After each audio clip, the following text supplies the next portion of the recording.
Good to go. All right, we'll continue next with the police chief, for the police department beach 2024 wrap up and 2025 new season. Go ahead, chief. All right. I don't know if this video will play with the click of the mouse or not.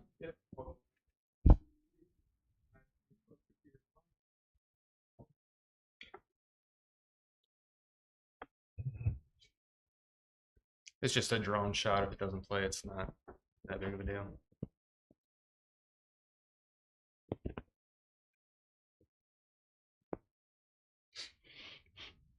There it goes. Come back on for y'all. Okay, let's fix the start back there. Getting it ready. Still not on back there.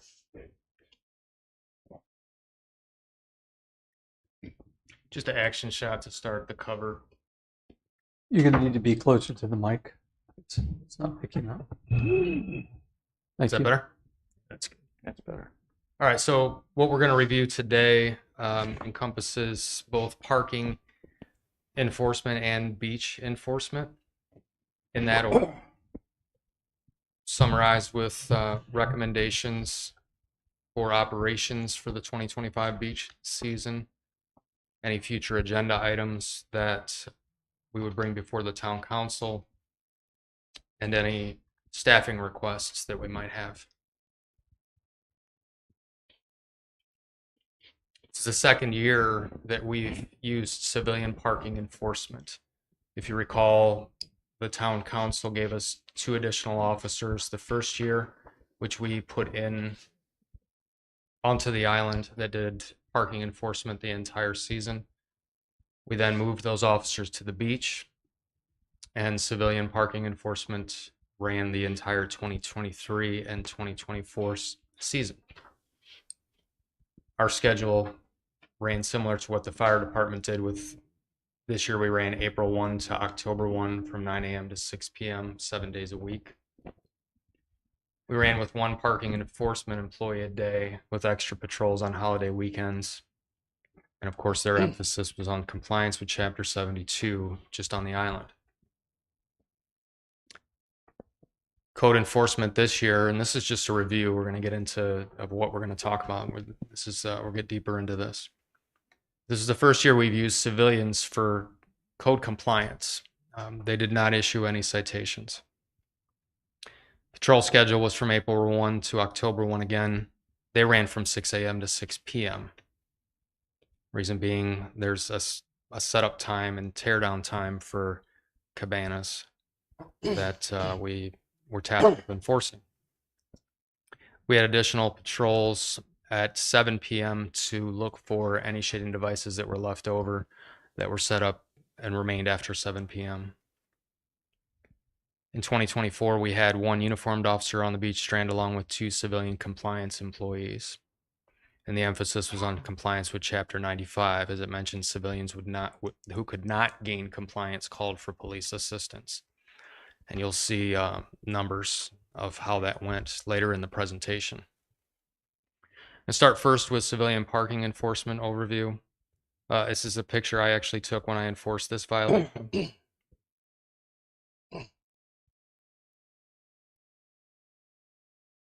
This is just kind of our structure that we use to oversee this parking enforcement unit. I have oversight to all the operations and procurement of equipment. We had a sergeant that oversaw the operation, including scheduling parking ticket complaints. And that duty was split between other responsibilities that that sergeant has. It was not a dedicated person for that unit. We operated with a total of 5 part-time seasonal staff. So they ran those months from April to October 1, part-time just for the season. This is a breakdown of the most commonly enforced violations that we saw from April 1 through October 1, 2024. The bike path seems to be the most reoccurring violation, even though it's very well signed. It's one of the first signs you'll see when you come onto the island. There are additional, I think I don't remember when we added the additional pavement markings. but it's still a violation that's quite common.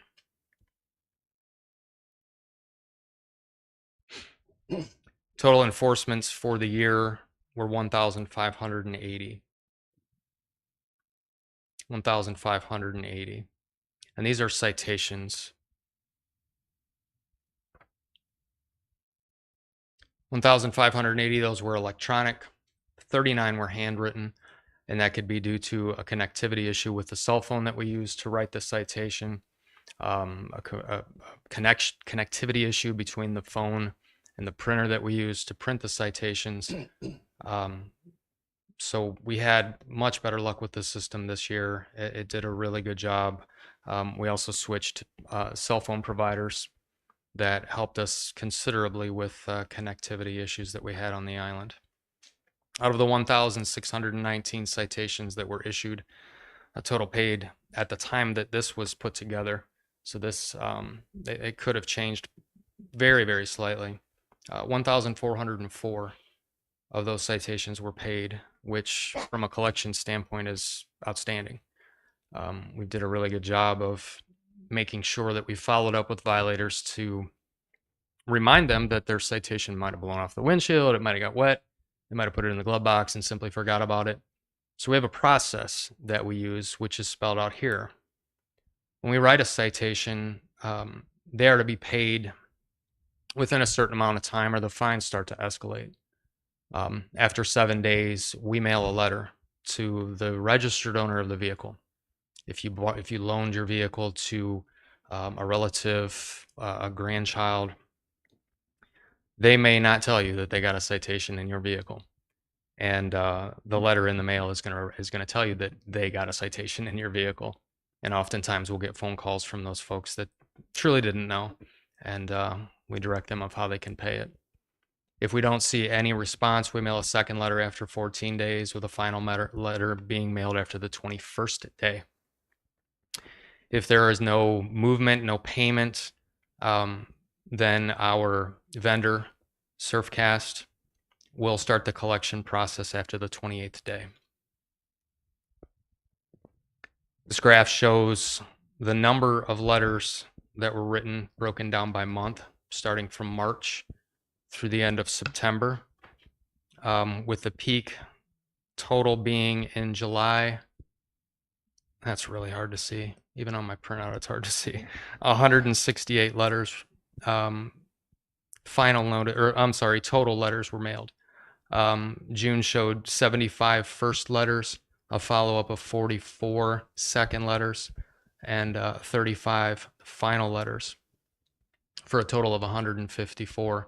So the letters work simply because you can see that first column there in blue. The numbers start to go down as we continue to send notices to these folks. They are making payments. That's good. These are payments that were paid either on the first or second letter, or if they were sent to collection. So note in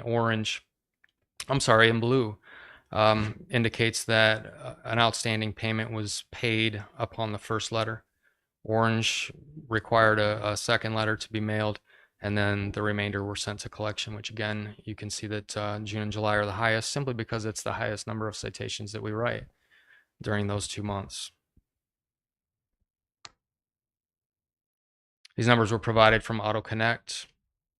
Total number of citations we sent to collection was 126, with a total of 43 that were paid and another 83 that are still outstanding. And these numbers were provided to me just a few weeks ago. So again, these numbers could have changed slightly.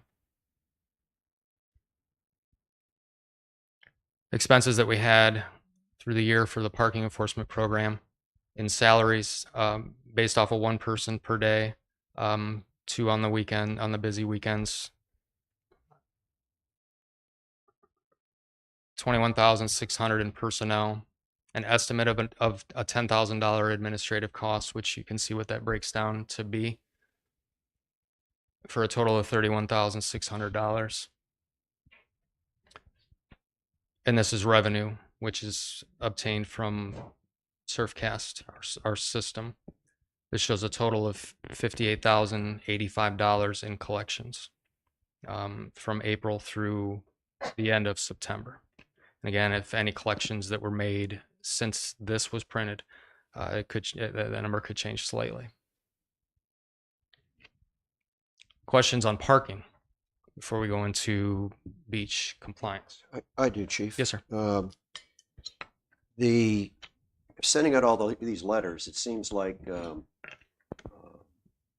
that's takes a lot of time. It sure does. Do you send them out, or does SurfCAF send them? We send them.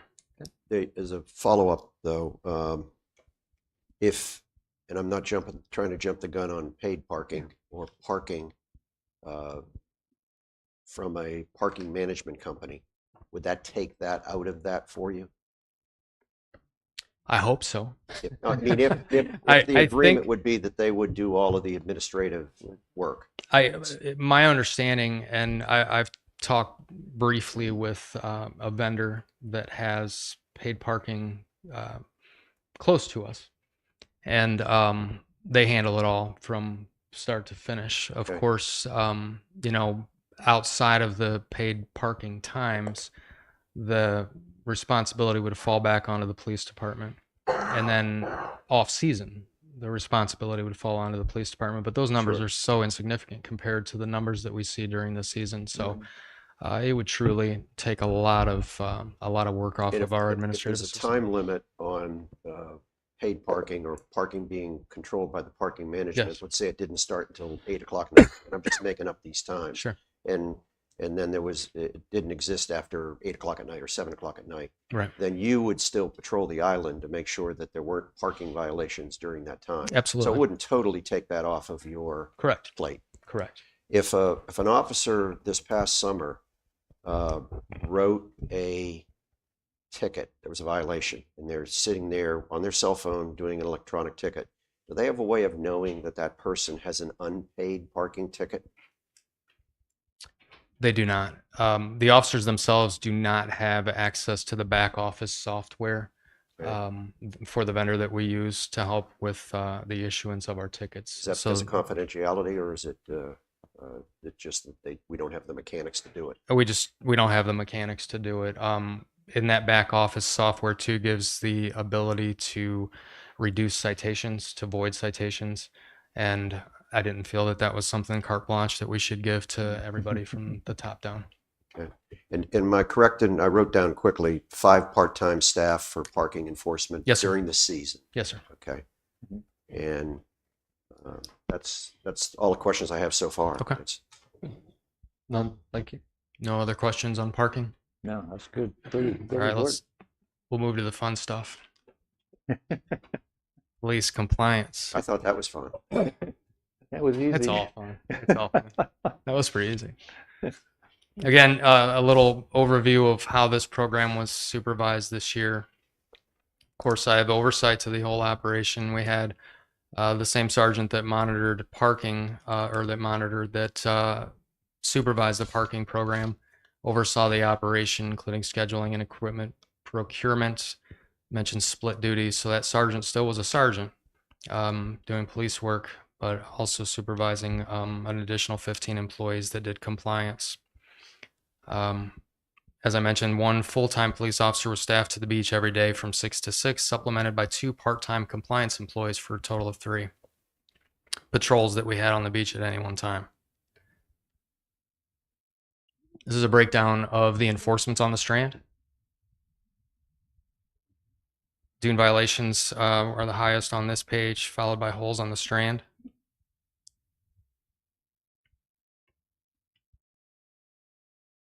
How many citations were issued? It's on this slide here, Mr. Nern. Go on.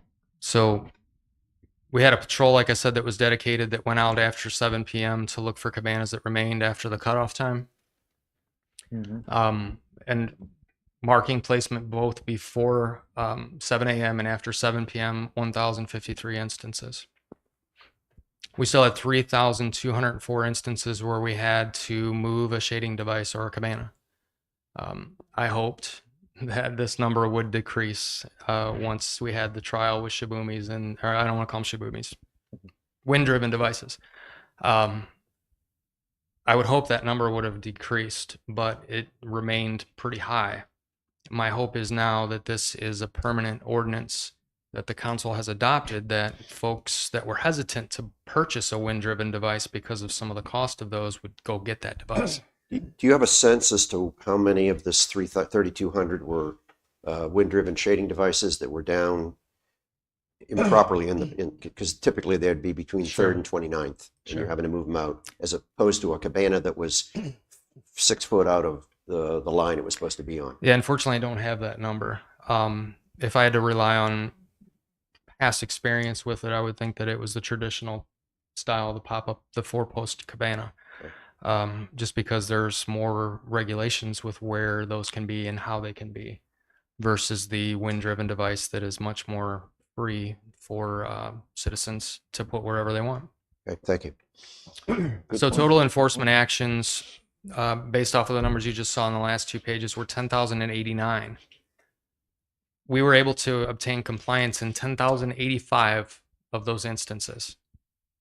4 times did someone not do what we told them to do, a compliance person not do what the compliance person asked them to do, and the police were involved and citations were written. So that's pretty good numbers. That's exactly what we were hoping for. We had some instances, very few. One that I can think of that was bad enough where the person got swore at and called some names. But for 10,089 contacts, to have one person get nasty is a pretty good ratio. This is what some of the numbers look like based on the hours that we worked, the rate of pay that code compliance received for the season. About $57,000 we spent in code compliance, plus an additional $4,800 for the nighttime sweep. Police officer's salary based on those working hours throughout the summer, it's about $35,000. And administrative cost, again, similar to parking enforcement, about $10,000 when we talk about all of the things that were included in that, and that's just an estimate.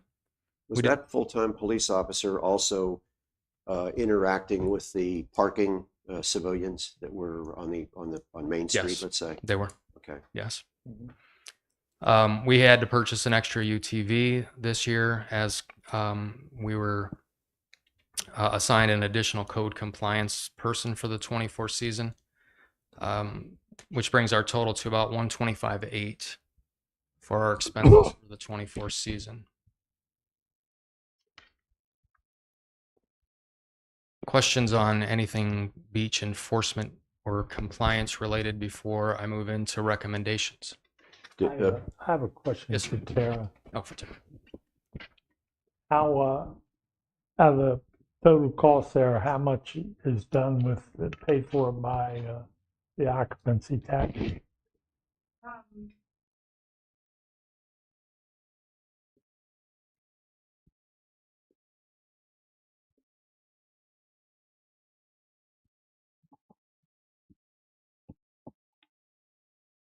So with the occupancy tax, the way it is, the accommodation tax, the way that it's set up, one of the things that I was working on is trying to get that fund in a more transparent type of situation, because this last year we kind of put more hands into the pot, so to say. The way that it was set up was more geared towards the fire department, because we had just had beach patrol and fire department. So this past season, with having the police and the fire on beach patrol, it's a little bit more hard to say of this is what came out of accommodation tax for that. I allocated an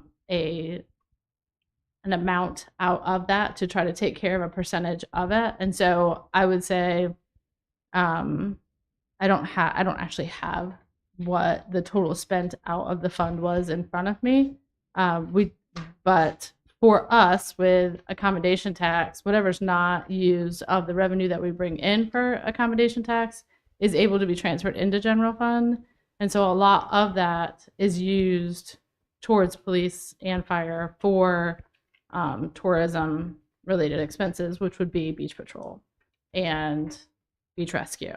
And so pretty much most of those expenses are what are covered by our accommodation tax. When we see the So- budget this year, will there be, I know this is off topic somewhat, where there'll be more of an accounting, and I think your words were that you're trying to make this more transparent.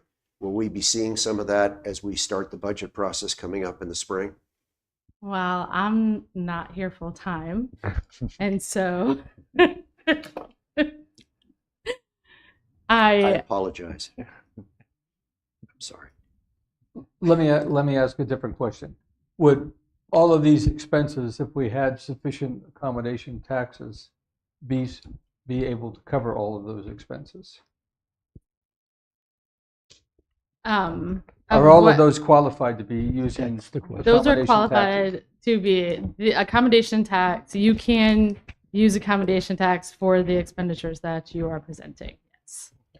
I'd like to ask the chief too, the sheet you just had, I started writing numbers down, but I can't. Is there a way that you, after this meeting, could send that to council? If you could send us Sure. a briefing. Yeah, I can't send the whole PowerPoint. It's too I don't- large to email. But if you want just those sheets with the numbers, Yes. I can send individual sheets. That's fine. Or we can That'd make be copies great. of them That's what before I'd you go. like. Thank That's you. fine. That'd be very good. Any other questions on the beach numbers before we move on? So recommendations going forward, I don't have any recommendations to change what we did with from the parking enforcement perspective. We have some really solid employees that came back for the second year, and it was a lot less time on the curve trying to figure out, train them and show them the violations in real time and help them understand what is a violation, what isn't a violation, and what is the spirit of the law versus the letter of the law. So if, the raised white letters on the edge of my tire are protruding into the bike lane, is that really a violation? Versus blocking the bicycle lane. So again, those employees coming back for the second year really did an outstanding job. And there were growing pains in the first year, similar to what we saw with the beach patrol. There are absolutely growing pains that we saw, and there will be significant improvement in 2025 because we have lessons learned from 2024. At the end of our beach season, prior to this meeting, I have a meeting with all of our beach patrol personnel and our police officers that work the beach. Happened right here in this room. And I asked them for their recommendations. What's going to make your life easier? Because they're the ones out there in the heat and the sand, talking with these folks every day. And I could sure sit in my office and come up with some great ideas that I think would work well on the beach, but it works better to hear from them. One of the things was to install some signs near the foot of the dunes that say, keep off these dunes. There are signs when you walk onto the beach accesses. Of course, we've seen those. They're big, they're wordy, and I don't know how much they're read. One of the things that we're going to add is to put a department cell phone on each of the UTVs that we have operating on the beach strand for better communications. We have a radio on every vehicle. We can have communications with law enforcement, we can have communications with fire personnel, but sometimes those fail. Sometimes they don't transmit depending upon where they're at. I have a radio in my office where I can hear beach patrol. Sometimes though I can only hear one side. It doesn't do me good when I hear a beach patroller calling someone and I can't hear them get a response. I think that they're not heard. And sometimes I panic and I want to run out to the beach because I think nobody's talking to this person.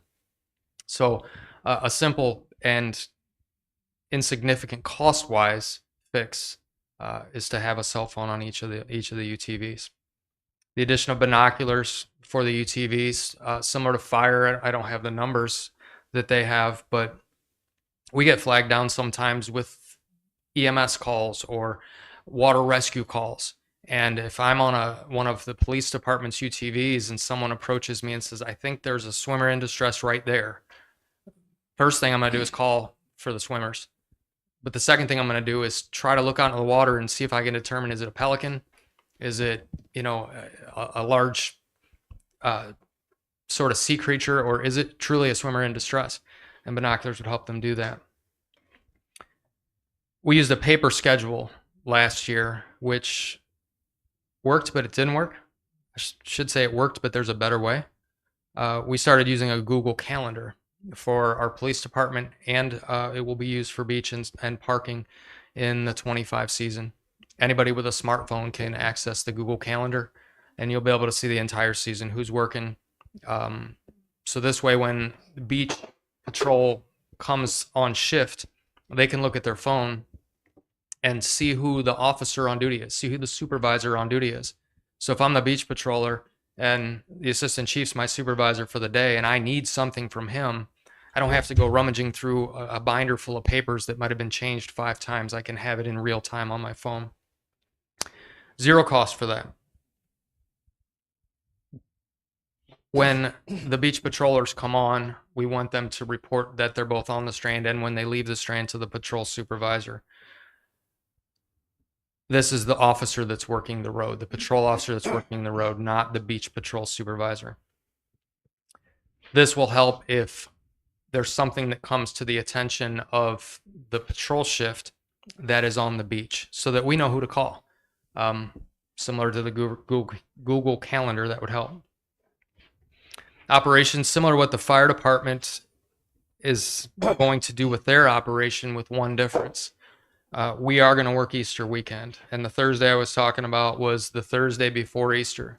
We'll work the Thursday, Friday, Saturday, Sunday, Easter weekend, and then starting May 16th, I put a plus or minus because depending upon where that falls, it'll likely be a Friday that will start full-time 6 a to 6 p from May 16th to October 1 to mirror the fire department's operation.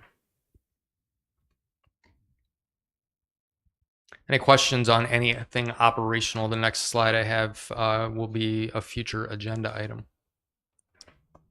I just had a question about your vehicle code enforcement, Yes, sir. discussing the bike lane. Mhm. You left me thinking that it wasn't clear what is the guideline for being on the bike lane or off the bike lane. Because, from my point of view, a vehicle that has part of a tire on the bike lane causes the person on a bicycle to have to move out into the road, especially during the summertime. Right. So my understanding is that bike lane should be completely off of the bike lane. The way that we train our employees, the ordinance is written that it says the vehicle shall not obstruct the bike path. It doesn't say block. So the way I look at it and I gauge it is if I'm riding a beach bicycle with handlebars like this, Yeah. if I can get past that vehicle without having to go into the roadway, then it's not a violation. So if just a little bit of the tire is over, but I can get by, they didn't obstruct the bike path. That's how we train. That's how One we of the enforce. recommendations we're getting from people in emails is to designate a distance from the pavement that the vehicle should be parked, which would be very hard for us to do in something like that.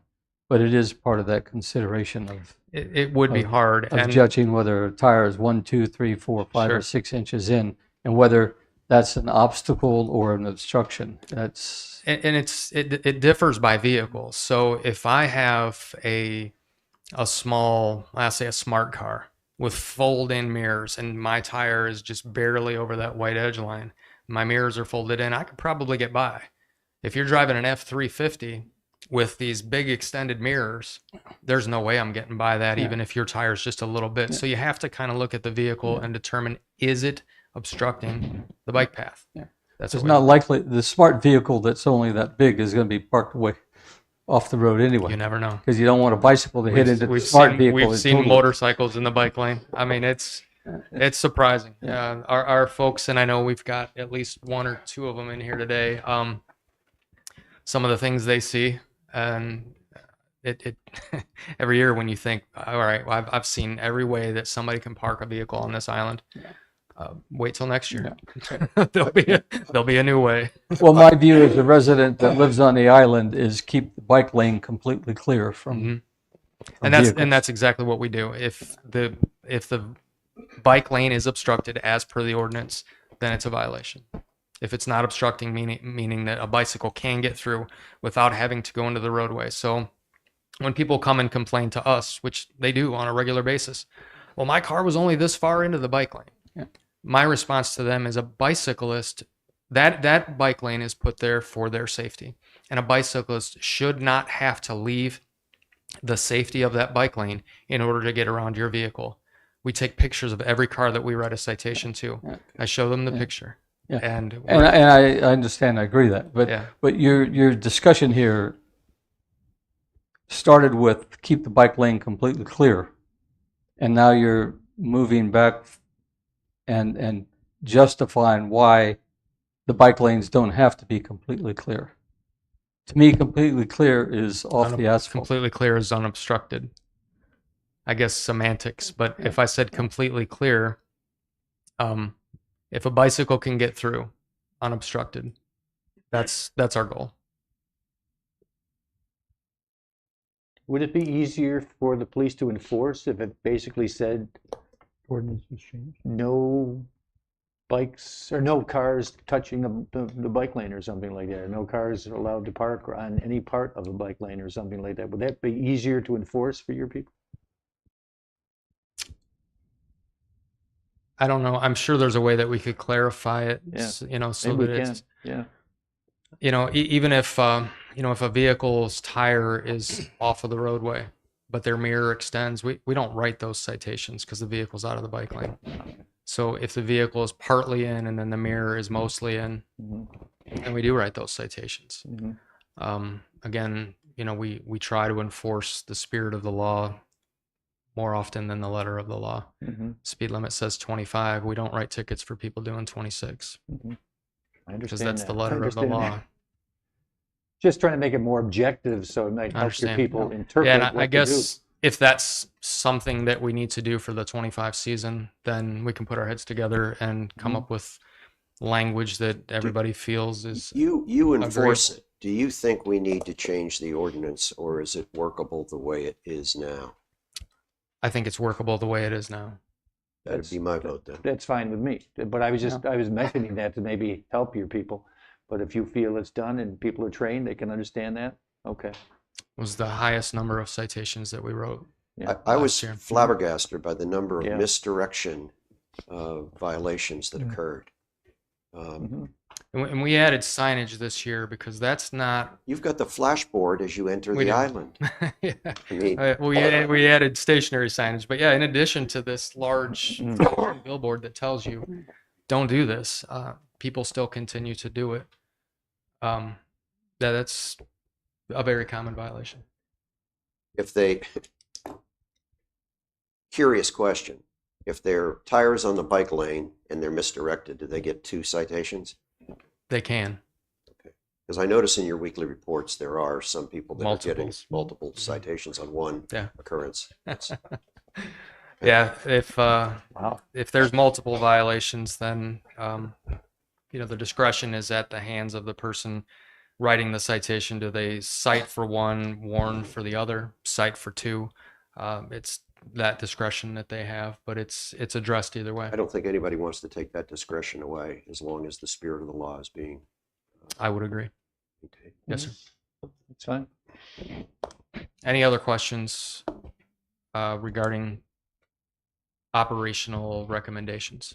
With your Google Calendar, does the part-time staff have the ability to let you know when they're available? Or does that have to be done manually to you or to whoever? The Google Calendar did not go into effect until after this season. Okay. So that will be, a work in progress for the 25 season. But that's the way that we scheduled last year, was to find out availability. That's the way we interviewed when we hired brand new people. Tell us your availability. Some people had only weekends. Some people had no weekends. Some people had mornings, not afternoons, and vice versa. So we do our best to accommodate everybody so that they want to come back. That's what we're hopeful. But I would suspect that if you can give people the amount of hours that they want to make it, something that is a moneymaker for them, that if they can ask for more time up to the requirements of part-time, there's a limit per week and per month or Sure. per year. And that's what we did again when we interviewed. Asked them their availability to include the amount of hours each day or each week that they would want to work. Where some people would work 50 hours a week. I could think of one off the top of my head that would work that much if we'd let him. It's nice that he's that available, but we just can't work him that much. Gotcha. Any other questions? No. Okay. One item that will be coming to you prior to the start of this season would be to reverse the ban on metal shovels. My reasoning for this is that we are trying to prohibit large holes in the sand, and we should not ban the device that makes the hole. We should concentrate on the hole. We had a lot of questions about, well, is this shovel okay? Is this shovel not okay? I know I spoke with a merchant that sells children's metal shovels that was going to put a tag on it that said future sand artist, because sand artists are allowed to have shovels, but the rest of the general public was not. So that will be a recommendation that I'll be bringing to you as a future agenda item. When are we going to have those? That could be any council meeting. We should do that earlier rather than later so that everybody has a chance to know what we're going to do. Put it on Shoot the for directive January? tonight for January. It's one item if you want to add it tonight. Be more than happy to discuss it then. Something tells me we discussed it. Or January. It could be in Either way. January, it could be tonight, either one. Yeah. Whatever you prefer. Tonight's going to be pretty. Tonight will be full, but packed. Agenda looks- maybe I January. would suspect Yeah. it'd be difficult on staff to get a text amendment January it is. to us Okay, by tonight. thank you.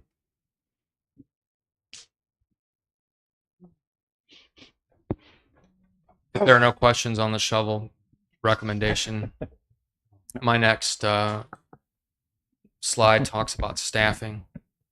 First bullet, I would like to remove the patrol officer from the beach and reassign the officer to the island. The officer would work that 6 to 6, 6A to 6P on the island, not on the sand, with an emphasis on low-speed vehicle enforcement and other seasonal related complaints. There's, I don't think, any mystery that I think there's too many vehicles on the beach. I don't think that having 3 enforcement people out there based on the amount of compliance that we saw in 2024 will be necessary in 2025. This person that will be assigned to the island will have a staged utility vehicle available for them should they need to respond to the beach strand for somebody who does not comply, or if a situation arises that there's an immediate need for a patrol response to the island. I see a lot of low-speed vehicle violations the whole summer, and it really concerns me that some of the things that I see, and I know some of you have seen me on the side of the road with low-speed vehicles myself. I think we'd be better served in the interest of public safety to have that officer on the beach strand, or I'm sorry, removed from the beach strand and focused more on the island. Can we I comment? think, I'm sorry. Can we comment? Let me get through this next bullet Okay. because that kind of relates. So I would ask that we continue with 2 compliance personnel enforcing Chapter 95, and I guess enforcing probably wasn't the right word. Asking for compliance with Chapter 95. So I'll reduce my presence on the strand by 1, and we'll continue to have the 2 compliance people. We're having a meeting Wednesday to talk operationally about what that's going to look like, but I envision a code compliance person to the east and a code compliance person to the west, dedicated in those 2 directions. Your question? Okay, just mainly a comment. Sure. The 2 parts of it. First off, the facts and figures and results from last year in terms of the effectiveness of the compliance personnel versus the need to call police officers out to the beach supports your plan of moving the uniformed officer off especially since you've added in additional communications to make sure that if the compliance need it, they can get back there quickly. Second part of it, uh, focusing on the low-speed vehicles on the island is really important. We've been extremely lucky over the years of not to have serious incidents. So I like this approach. We have been extremely lucky, and just pretend this table's made out of wood because I don't want to jinx ourselves. And I will be the first to stand in front of you and say that I was wrong if we come to find out that now all of a sudden with a uniformed police officer off the strand, and all of a sudden our people are getting yelled at, screamed at, they're throwing bottles at them. If the wheels fall off because of this move, I will come to you and say I was wrong. Let's put the police officer back on the beach. But I'm relatively confident that this will be successful, and it will hopefully at the same time reduce the amount of complaints that we have on the island. I agree totally. Yep. And I think the key, as far as I'm concerned, is just simply the response time of the police officer if needed. And I know you're working out a plan to make an LSV available, and so a police vehicle could park quickly and get on LSV, get on the beach. I think it's great, and thank you for doing that. I think You're welcome. And those have to be worked out, of course. I want to get council buy-in. And I'm assuming, Lisa, we don't need any sort of, consensus vote. It's just, okay. So once we get through this meeting, then we will begin to make those arrangements so that we're well prepared for the start of the 25 season. The key thing, as I would see it, is the ability of that uniformed officer to respond to a call from the civilian compliance people and get onto the sand. And as we all know, the gazebo lot is an issue for all emergency traffic trying to get out to the access gate at the gazebo. But I know you and I have talked, you've talked with other council members about trying to organize something so a UTV can be swapped out with from a patrol car, and that officer can get out quickly. Correct. But that's the most important thing. And I've got a vision. It's just, I got to put that in place, and hopefully it works as I have planned. And going back to the 2024 season with the 10,000 plus events, we train our enforcement people, our compliance people rather, that if they don't get compliance, so if I tell you to do something and you say, go pound sand, that's exactly what I'm going to do. I'm going to leave, and I'm going to call for the police to come. There was not an incident that was called in by code compliance in 2024 where the police had to come with lights and sirens on. I think there was one called in by the mayor though, where we had to come lights and sirens, and that was a juicy one. But that was a law enforcement call. It wasn't a compliance issue. It wasn't that somebody had a cabana out of line or they had a dog off a leash. Those sort of compliance measures that we're doing aren't rising to a level where public safety is a concern. A cabana 6 inches out of line or a wind-driven device at 2nd Street aren't putting other beachgoers at risk. And I feel confident that we are going to be able to continue to gain compliance in 2025. And if we don't, leaving that wind-driven device at 2nd Street for 10 minutes for the officer to get there to say, hey, you were supposed to move this. You had your warning. Now here's your citation. Move this thing, is not a risk to public safety. Any other questions on those two bullets? That's good.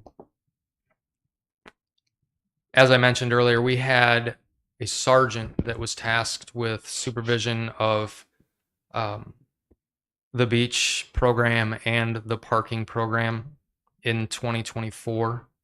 This is the first year that we did it. That sergeant split patrol duties, police duties, with the additional beach duties.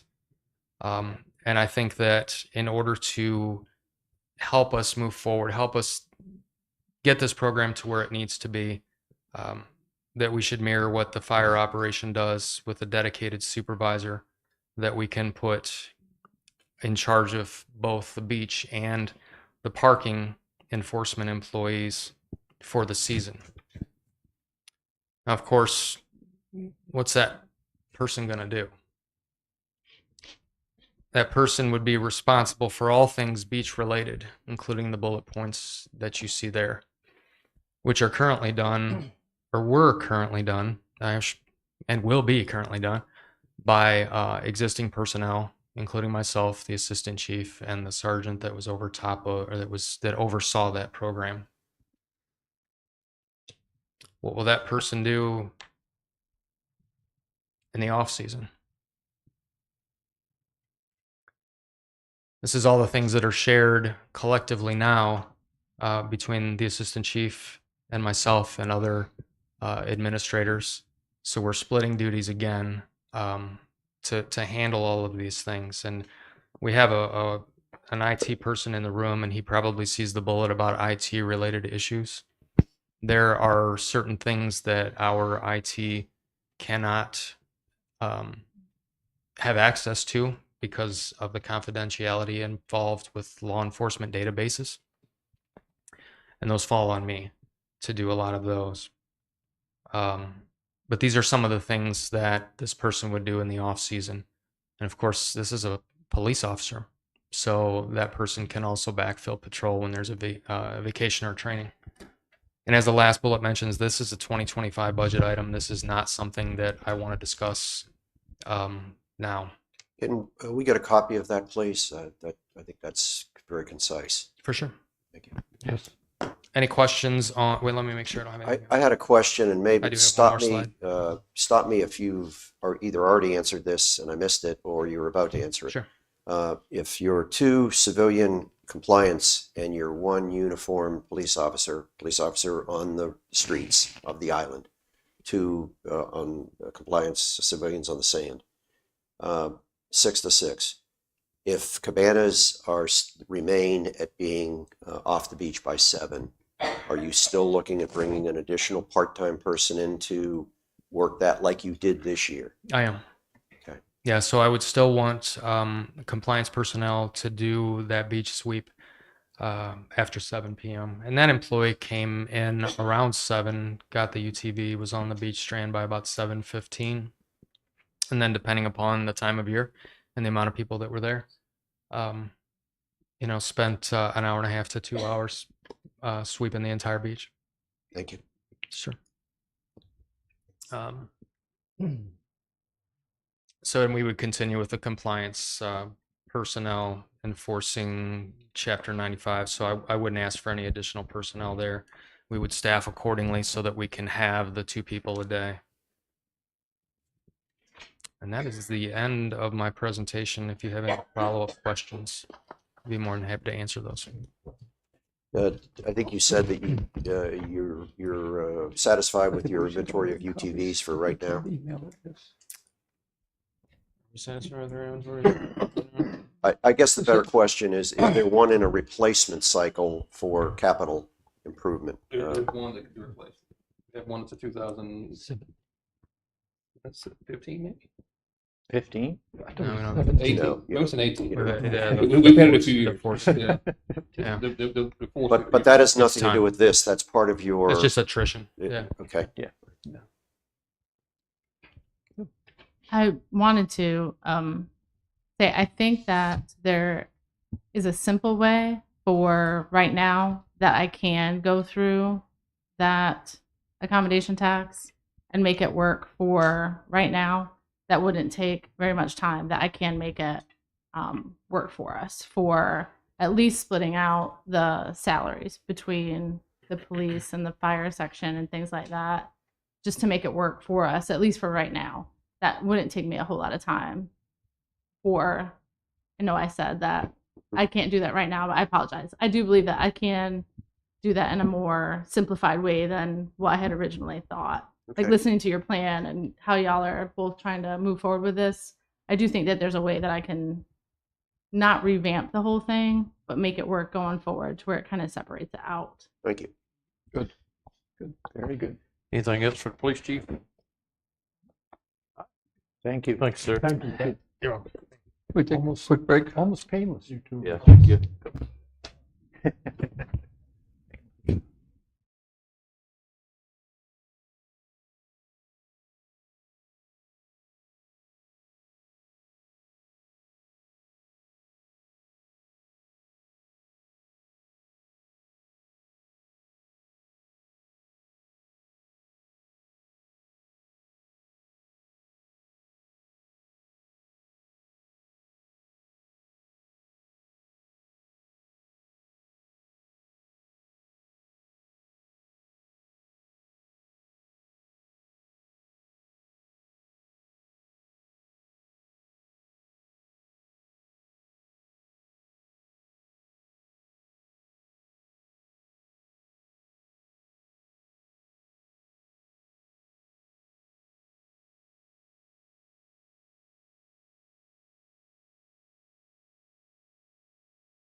Next up will be our event department, the 2024 wrap up and 2025 recommendations. Go ahead, ma'am. Thank you, Mayor. The reason I'm doing this today instead of Amy being here and doing this is I actually double booked her, as I'm good at doing for myself. She is actually on her way, hopefully back from Hendersonville now, delivering all the toys and clothing that has been donated over the last month for the Hurricane Helene children. And we really appreciate all the donations that came in. So this is her wrap up and recommendations, and I'm just the mouthpiece for it today. Lisa, can I say something before you get into her report? This Sure. will only take me 10 seconds. I received an email late last night from one of the vendors at our holiday market and a vendor on other times in our town park. And she went on and on about Amy and how well Amy plans things, how she supports the vendors, how she helps, coordinates with them. And she just says what a pleasure it is to work with Amy. And after this meeting, I'd like to give this to you to put in her file. Please do. So we'll start out with the summer sound waves, which are our concerts that we have every Wednesday night from the Wednesday after Memorial Day through the Wednesday after Labor Day. We had a total of 15 concerts. We only had to cancel one, which was the April 7th, and that was due to Tropical Storm Debbie. The parking arrangements were altered during the season. We had originally were working with a volunteer organization that was unable, due to time constraints and dependability issues, to continue to offer that service. So we actually did utilize part-time parking enforcement for the parking lot attendants, and you'll see that cost there. The recommendations for the summer concert series is for adding more food trucks, to book at least 2 food trucks plus the Sunset Slush for each concert. And then she goes on to say that wineries and breweries could be added to each concert if the council would like to pursue that. She recommends increasing the band cost to $4,300 per band max. This year, our cap was $4,000. And she has also based that recommendation on discussions that she's had with the area towns that also have weekly concerts. The bands will play this year from May 28th through August 27th, with September 3rd reserved as a makeup date. Do you care to make any changes? Or I've been very involved in the music stuff, and the $4,000 is plenty. If a band won't come for $4,000 for the 2-hour thing, we don't need them.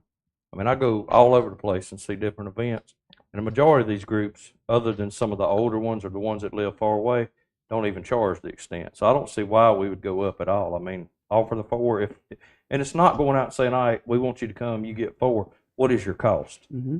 And like I said, a lot of these bands, even some of the bands that are done really, really well, are $2,500 and $3,000. There's no sense in wasting money. I mean, if they won't come, we'll look another way, because there's a lot of upcoming bands that are very good that would love the opportunity to come play in this pretty place. Mm-hmm. So I don't see wasting that money at all. I wouldn't even entertain that. I agree with keeping a $4,000 limit. We had 5 of the bands this year were at the 4,000 limit. And I would even consider sort of capping the number of bands that we're willing to pay that much for. Well, one for of the them things. was one that come twice, and Yeah, I understand okay. they're an older band, Yeah. but still. Yeah. And a breakdown altogether, it didn't. We were well under. Lisa, what's the protocol? Do you need just a consensus from us here, or is this something that needs to come before town council from the dais, or? This is more of a consensus, and then during budget, like when we get into budget, you'll kind of set that. Oh, Okay. I'm sorry. Once we get into the budget, you'll set an amount for the next season, because through June 30th, she already has her amount set at 4,000, and so this is kind of just a consensus of what you're seeing, because she's got to set the bands, but the budget would change. I wish she was here to say we're going to lose 4 of these bands because they want 4,300, And my statement would be, do you have other bands you can go to? Because some of them I loved, some of them not so much. So some of the 4,000 ones were not so much. I feel like So you still have it's- time. They ain't gonna If it turn was- down a bank this gig Yeah. for $300, I promise you. So I'd like to ask her that, but I tend to agree with Mayor Pro Tem and Mayor. I feel like there would be time if there was some of these bands that were like fan favorites here that were going up by a few $100s, and they told her that. I feel like there would be time for her to email you all and say, "Oh, your favorite is to come back." I mean, if that was to be an issue. We have to, I agree with Mayor, we have to realize also these are 2-hour concerts. This isn't a 4-hour concert, this isn't a 3-hour concert. This is a 2-hour concert. Oh, boy. You're correct, it is. Well, then at the beginning of last year, we had said the 2-hour concert with no 15-minute No breaks, break. no breaks in between. Yeah, yeah. And, That goes on. and some took 15 And some minutes took 15-minute breaks. or more. I right, would great. just, Yeah. I have a question there. It's, we say 15 events plus a makeup. What we had was scheduled 15 days. One of those days, the last day is a makeup. So we had 14 concerts. Yeah, it was 14. 14 concerts and a makeup, Okay. which also goes to sort of keeping the money under control. Mhm. I like the idea of adding the food trucks. That's there. I don't really like the idea of adding wineries and breweries to the concert. I agree. One of the good things about the concert, it's a BYO event. So people bring their dinners and they bring lunch, meals, snacks, drinks, stuff like that. And I don't like the idea. I don't think we need to throw in selling beer and wine at that. I agree with that totally. Well, this is key too, because some of our beach rules, some of our park rules need to be tweaked. And it's nothing major, but it's something that we need to do to facilitate the concerts. And But the concert's a town event. And okay, in a town event, we got the signs that we can basically. okay, I'll dispute that. I'm not going to do it here, but yes, And you and I are working on those park rules. I'm sure we are. Thank you, ma'am. That's good then. Good. Anything else about the concerts? Nope. Okay, we'll move on to the markets. This was our first year as a town-sponsored and organized and managed markets. They were very successful overall. We heard very little, if any, negative complaints about the markets. They ran from April 4th through September the 26th. We canceled 4 markets for inclement weather. We extended the market through October as makeup dates for the cancellations. And we also added a market on July 4th due to the outpouring of the vendors wanting it to happen on July 4th. And so due to these changes, we held 26 markets and hosted a holiday market this past Saturday. Had a total of 178 vendors participate for a total of $44,220 revenue generated by the markets for the town.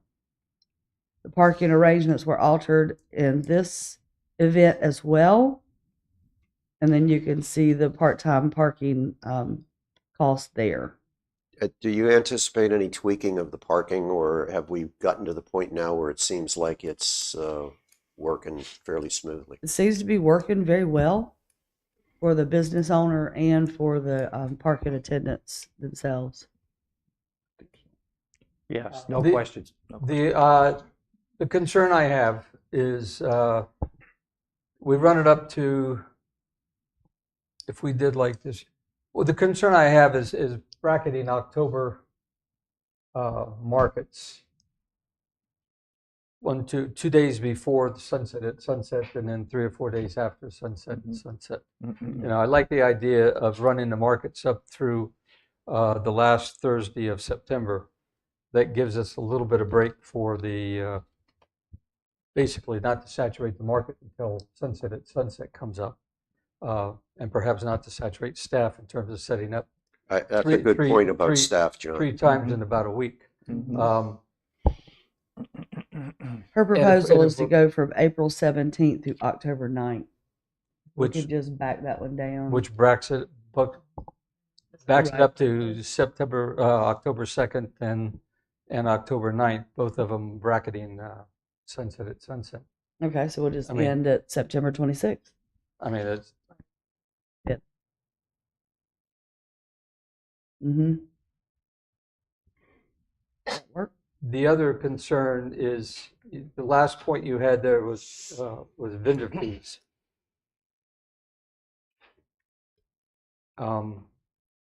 If we have basically 26 events at $25 a piece, that brings in $650. That's $650. And she's also taking and offering that for $500 plus the $50 holiday market. So for $500, they get $700 in markets. That seems to be a pretty generous. Well, they saved $225. Mm-hmm. Yeah. But it makes them a permanent full-time, and she has a certain number that are staples, that are They're full-time locked- people. But They're locked but, in. but I understand that they did that this year too. Mm-hmm. But is a $200 break appropriate? And I just throw that out for other people's thought. I'm kind of cheap when it comes to this stuff. Based on last year, we basically would have cleared about $37,672.50. When you count minus the parking attendant. Yeah. So we were gonna, She was going to raise it from $20 to $25. She's going to raise it. The question I'd have is how many people sign up for every market, and that's really the key thing. It's John's. I mean, I'm right at the 225, but if there's only 5 that do that, that's one discussion. If there's 50 out of the 178 that do it, that's another thing. Probably And those are questions I can't answer. And Can you probably answer about them? 80% of them are. But the other Sign up thing, for the the other season. thing you need to think about, you talked about the 2 markets drop off. How many did you say rained out this year? 4. 4?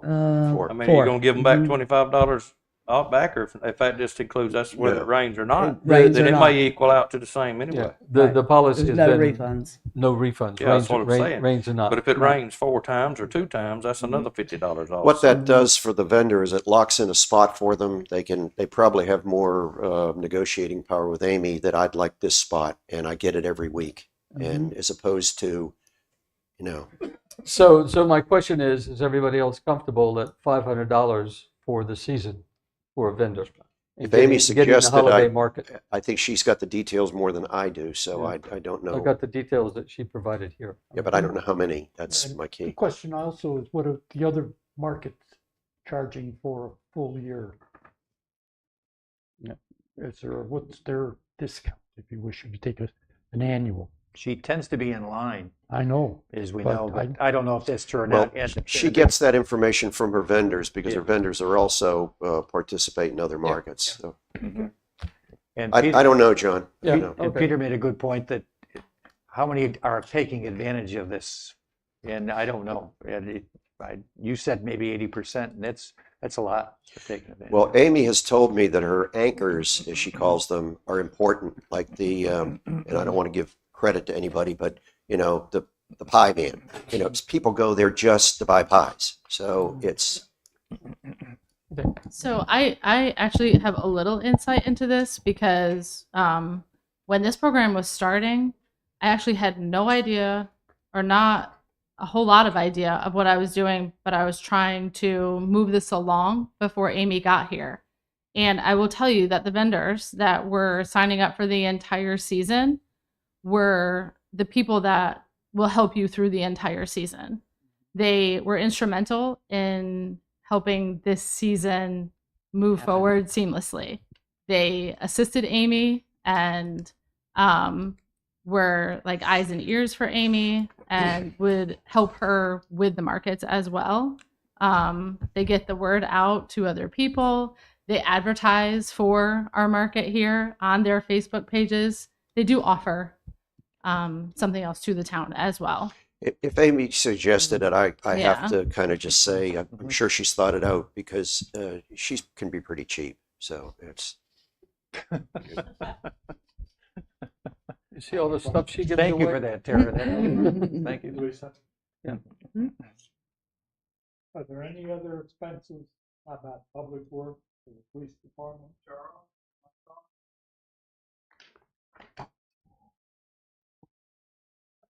Let me try again.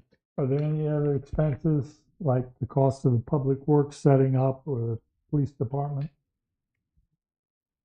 I don't, there is, but it just depends on if it's in their normal day operation. It's not an additional cost to the market if they're already here working. So if they're here to set up barricades or mow grass or ditches or whatever, they're already here, we're already paying them. So the market doesn't cause extra money for them. The same thing with the police. Just adds to their workload. Right. Yes. Okay. Matt can handle it. Oh, he is here. Kim was hiding in front. Jazz in the Park was a new event that you all approved this year that turned out to be, it was also held in October, on October 20th from 1 to 4, which was a Sunday. And it turned out to be very successful. Huge crowd, almost as large as one of our largest concerts during the season, so she says. And that Go per on, se keep you? going, keep going. So the cost of the event turned out to be $4,455.75, which included parking cost, parking staff cost of $555.75. You all budgeted, or she gave you an estimate of $3,870. So she went over by about $30. In your minutes here, she mentions that the money from the unused, from the canceled concert of August 7th, that money from August 7th was used for September 4th, which was the extra thrown in because of the rain out. So technically, that wasn't the money to be used for the Jazz in the Park. It was. I thought we did too. I thought the September 4th was already budgeted No. this year. Mm-mm. And then No, we because used that's that the one one. I said I'd pay for if everything went through, just like I did the year before. The year At before. the end, I said if everything went through and we had a good year, I'd pay for one extra one myself Okay. again. So we didn't So- budget. We just had the Well, 14, she and then we did. She used did a it. great job with her money Yeah, because the money's there. I We don't just- have oh, to yeah. do a budget amendment to account for that money because she has that money remaining in her budget right now, in addition to the June concerts I that just she'll wa- need to start up with. I just wanted to point out that about the fact that it wasn't the savings on that particular one. That's all. So, but at the end of the day, there's no more money coming out of accommodations tax or general fund because the money is still sitting there in that budget for her to account for the jazz concert this year. She's proposing to, in addition to the October jazz, to do one in May of 17. And then to add a food truck or trucks. I really enjoyed the jazz concert, and I didn't think I would.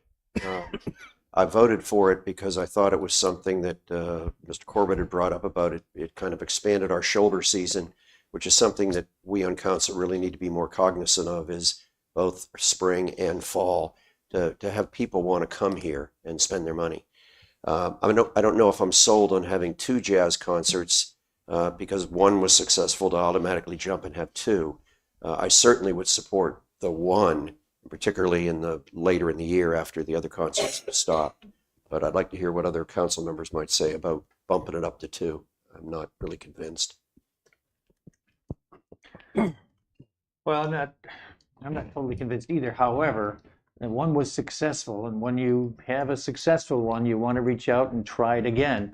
I don't see any more than 2. The way you can set these things up with the summer concerts and everything, but you can build these around them, spring and fall. I don't see more than 2, but she did have success, and so therefore I think I'd be willing to try the second one next Our year. park takes I don't want to say a beating because that's what it's here for. It's to be used by our citizens. It is used. You know, there's hundreds of dog walkers there over the course of a day, every day. The dogs were dancing. I just look at I just look at the springtime as a time for Matt to get the park up to speed, get the grass growing, get it set up, because then he's going to have concerts, he's going to have markets, and I'm still not convinced that 2 is the right thing to do. But again, I'll listen to options. Well, we could try to, and then they work out well, take it into the future. If it doesn't, if say the early one doesn't bring many people, then next year we just don't do it. Well, basically, the Jazz in the Park concert was $4,400, and we just balked at spending $4,300 on any one band. My question being, are we going to spend it here? I think stick with one in October. We had 2 bands. We had 2 bands. I don't know, did we pay for both bands? I don't believe know. so. Don't know that. I'll bet they did, because some of the second band played with the first band, and some of the first band singers played with the second band. So I think they all got paid, but Amy would have to answer that. I just look at it as there's a lot of citizens that tell me that our park is well used, and when they say that, I can think they're implying that we might be overusing it. I'd like to give our staff a break from having to do parking. I'd like Matt to be able to get the grass growing and things up to speed early in the year, because that's This is the a way. weekend event also, so that does affect staff cost. I'll go along with the majority of council. I'm not going to follow my sword on this one.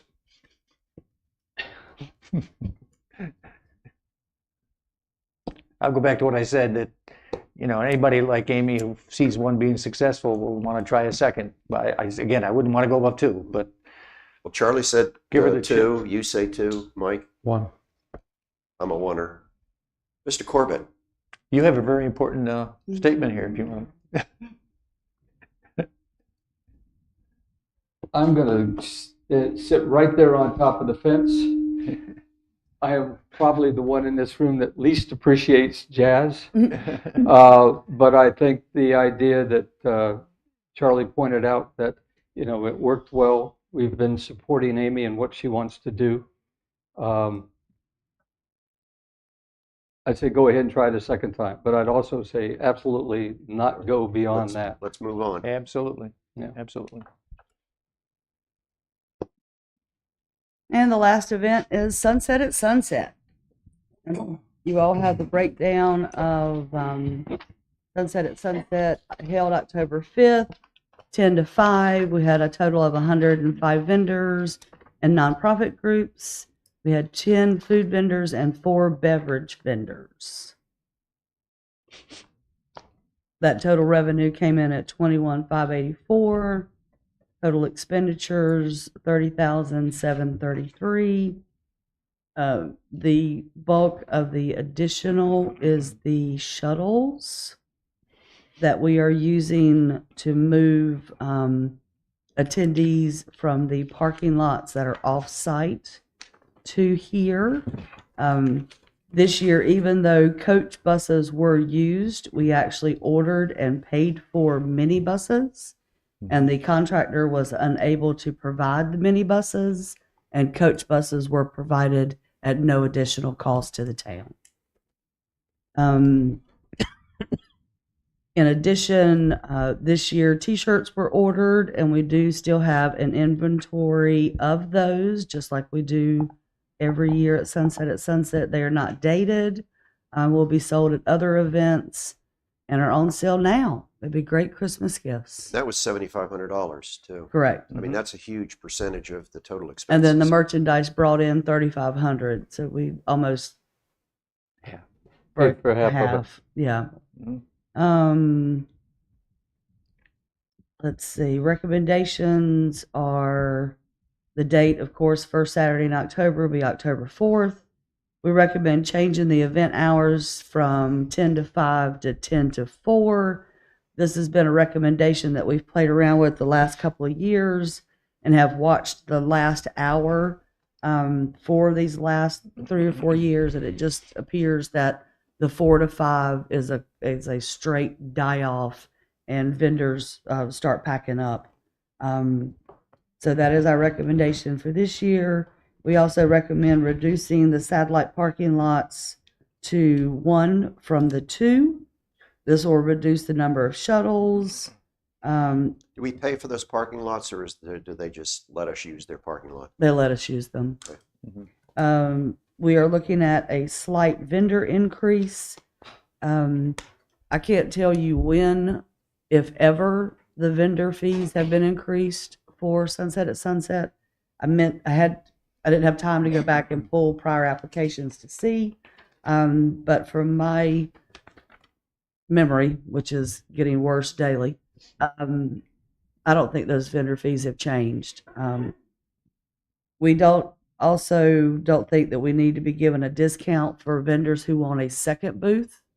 That is going to give them more opportunity to sell more product, and is a loss for the town if we're giving them a cost break on that second booth. In addition, going up slightly on food vendor fees. This year, one thing that Amy did do that turned out to be well received was to encourage vendors to come and set up on Friday night. We bought rented lights to help secure the park for that night, and then had security overnight for it. The vendors really received that well, and we would like to continue that. In the past, and this is, I want to say this is probably 2011, 2012. Sunset at Sunset was made into its own fund, and their profits and losses were recognized in that fund separately, so that no general fund money was commingled with Sunset at Sunset money. But that's back in the time when it was really run by, call it a citizen volunteer board. Am I correct? Correct. Or am I missing? Right. a It was point there? always a That's town true. event, but the town was basically removed from it, and it was run by that committee. And those funds were set aside for them to have seed money to start the next one with every year. Now that that fund has started to deplete due to moving it to the town park and the extra expenditures that have come on with the lighting and the shuttles and the things of that nature, that fund is starting to deplete. In addition, payroll, although staff time was involved with setup, breakdown, and during the event, or is handling water, running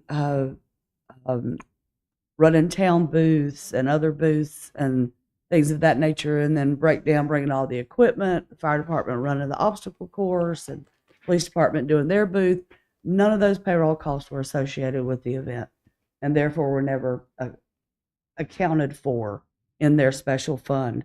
Now that we are doing that, we are basically recommending that the Sunset at Sunset fund be abandoned, and we create a events department where that all of the events, including all of the staffing and the associated fees with that staffing, would be captured in one department. Will you bring us that at budget time? We will. Yeah, this would be during budget. I think that's an excellent move, just an excellent move Yeah. to get a budget line for that department and cover all the activities that they do. Would it be possible to break down that budget group by, I'll say, category? Sunset at Sunset, market. Yeah, so basically what it would be is like you have fire department, police department. So this would be the events department, and you would have you could have like the Sunset at Sunset And then you could have Sunset at Sunset Department Supplies, Sunset at Sunset, It's like easier, just kind of the way it is now, with broken down by the different categories that it has per each event. And there's also accommodations tax consideration that comes into that whole thinking too. Yeah, so like the concerts can still stay. We have the concerts that come out of accommodation tax. Does that mean There I can can't be go? still specific things. What's that? I mean, I can't go. Yeah. I have to dress up like a tourist. Yeah. it's not a problem. Right, Joe. I mean, that is where it would get a little bit. So, I mean, we couldn't put all of it out of accommodation tax. That really wouldn't, it's not going to cover all of the events, Well- because some of the events are covered by, It's easier So- to monitor the events by event when you have it, based on how you're going to do it. right? Correct. Yeah. No problem. Just That's gives good. us a much clearer picture of the events Yep. that the town is hosting and what the true cost associated with those events are. Are we does still council think considering about- this to be a one-person department? Yes, one full-time person with all the part-time people that help her for parking.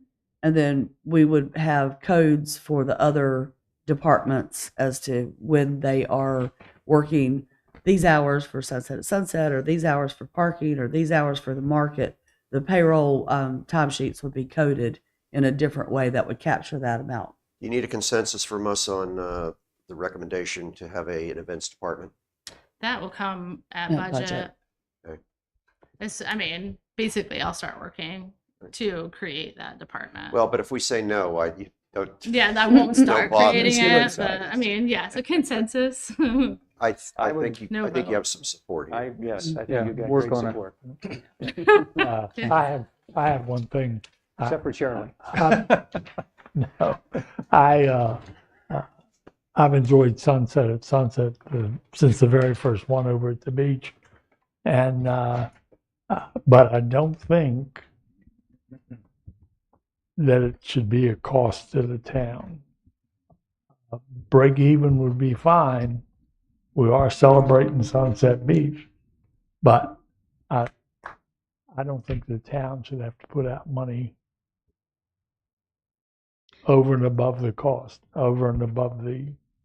I'm not sure it's possible to host that event without some money coming out of the general fund. So one of the things that I did was go back and do an analysis of what over the past few years, because of where the change happened. And the change was having to be forced basically to move it to the park and trying to accommodate for the parking. Our expenditures are 100% consistent over every single year outside of the shuttle buses. And the revenues are 100% consistent, including sponsorships and vendor fees. Even with the merchandise sales coming in, really nothing has gotten shifted one way or the other, except that trying to figure out a way to get people to be able to get to the park. If there was a way to minimize the cost of the parking and getting people to the festival, it really probably wouldn't have a cost to the town. That's the major variable that. And we'll see this year by reducing down to the one parking lot and the two shuttle buses instead of the three. And so, I mean, that may minimize the town's contribution or to this, or even if there's a way to get more sponsorships, it'll still have a very specific revenue line of Sunset at Sunset sponsorships, Sunset at Sunset vendor fees, that you'll be able to see exactly what revenues are coming in for Sunset at Sunset and what expenditures there are for Sunset at Sunset. So we'll know exactly if there is what the town is having to put towards it. It'll still be very transparent as to if there is a contribution from the town. To Thank keep you. an eye on it. Thank you. And Sunset at Sunset crosses fiscal years.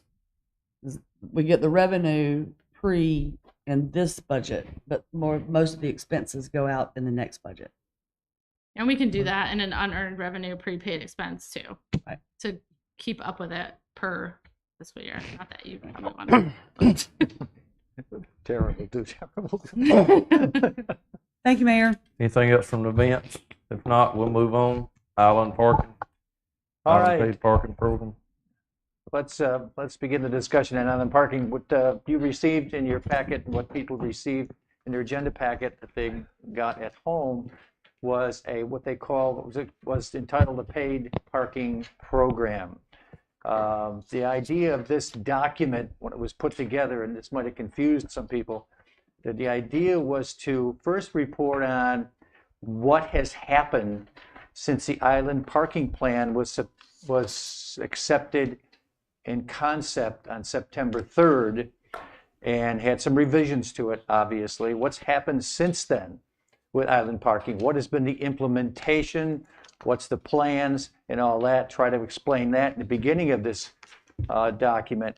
And then for all of us to look ahead on what decisions are needed to complete the parking program moving forward. This was done, Lisa did the original, Charlie and I chimed in here and there, and so we have a document there. Now, if you take a look at page 1, objective 1, designate parking areas on the island. It's the second line that's so important there. It says initial parking areas for the 2025 season. There's a listing there of all that staff is saying now, that after they had meetings, after they talked about it, after decisions were made, that those things could be put in place hopefully will be put in place for the 2025 season. And there's just a good list there of all of them. Not everything is there. If you can pick up, and we'll go into those that are not there in a couple minutes. If you look at the asterisks in the middle of the page, there is a possibility that designated parking may not be completed this spring for Main Street, Canal Drive. You can cross out North Shore Drive. That's been moved up in that upper group. So possibly will not be done for the beginning of the season for Main Street, Canal Drive, beginning for 2025 paid parking season or 2025 parking season. Sections of these roads will be open for parking as designated when parking is completed. Now, I'll explain more about that as we get into the package a little bit. But those things are very important to understand. Right now, staff is saying, we're going to get that stuff up in the top there done. This is a question mark. And I'll explain why as we get into this a little bit. Noteworthy items there on the bottom of the page pretty much are the exceptions that were made to the island parking plan on September 3rd. And make sure they're brought out again so people understand they are exceptions, and they will all be worked on and carried out. The last one on the bottom there says parking on Main Street. Parking on Main Street. If you remember, the committee recommended parking on the north side. The south side will be handicapped or handicap accessible parking. The council went along, and this is that first full sentence at the top of page 9 in the agenda. The first full sentence says, council further agreed for staff to work with property owners to clear obstructed right-of-ways on both sides of Main Street and designate driveways per UDO Articles 3.3-65, entitled Driveway Connections, 1, and Town Ordinance 97.03, entitled Encroachment and Obstructions Prohibited in the Right-of-Ways. And once this is done, I'll just go on, but I'll go back to it in a minute. The final step is to designate parking spaces after that. And the council directed that parking spaces on both sides of north and south sides of Main Street be included in the survey. And then in the next paragraph, Canal Drive, with the same thing occurring. The big thing here is what we want to do, and what the staff wants to do, and it may take a little bit of time, is to work with property owners on Main Street and Canal Street. Work with property owners. There's 3 major things that we'd like to get property owners involved in moving forward. And it takes a little bit of time because you got to get in touch with property owners. You got to talk to property owners. I don't know if you use Zoom or telephone or they live on Main Street and Canal Street. It's the idea of getting with the people and deciding 3 things: your right of way and how it looks and what's in the right of way or not in the right of way.